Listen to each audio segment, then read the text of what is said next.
the wrath of God is being revealed to the United States in that the way his wrath is shown, it's covered here, as nations, as people turn themselves over to evil more and more and more, there can get to a place where God, in his wrath, will say, okay, here, have some more.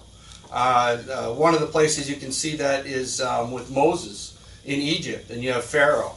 And Pharaoh continually hardening his heart to what God's doing, and Moses saying, let my people go, and finally he just gives them over to where he's just full of wrath, just full of an unwillingness to listen to God, and to the point where his son dies. And then, what's he going to do then? Oh, he lets him go, and then, now I'm going to go get him, and he goes out to attack them, and what happens? But his whole army is wiped out as they try to go through the Dead Sea after God parts it, and the water goes and covers over them.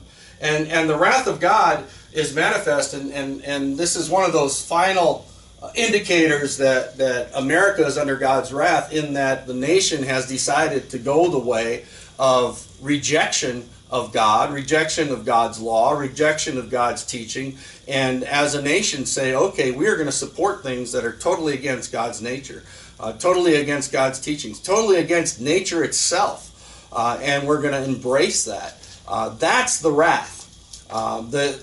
When we see earthquakes, when we see hurricanes, when we see, you go to Louisiana, and it floods over because a hurricane comes through, and people say, oh, well, it's because of Mardi Gras, and it's because of this. No, it's because they live in a place that's below sea level, and it's on the Gulf Coast where hurricanes come, and when a hurricane comes, it's going to get flooded. It's not a wise place to be. There's a strange understanding of his judgment, because that's not it. There's going to be disasters coming. Here's where the judgment will be, though. God will turn them over to what they want.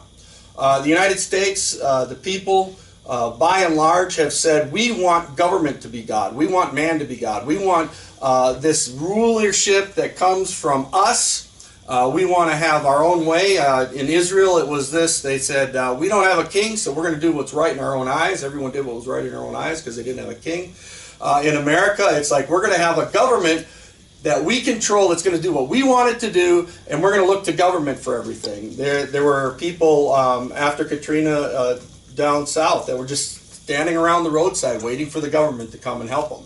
And that's when they're going to see the judgment of God. It's not the disaster that comes, but what happens after the disaster. As they look for the government to be the answer, as they look for themselves to be the answer, as they look toward man to be the answer, and he fails, that's when you're going to be seeing the judgment of God. That is the judgment of God. He's saying, here, this is what you want, go ahead. Because you know what?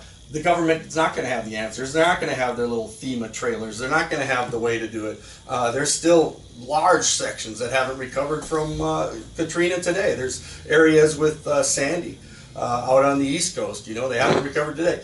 Well, when's the government going to take care of it? When are they going to do it? Places where you see recovery come quickly, places where you see people come back from the disasters that happen, it's those that are relying on family and faith and church and body of Christ really working together. And as the body of Christ works together, you know what?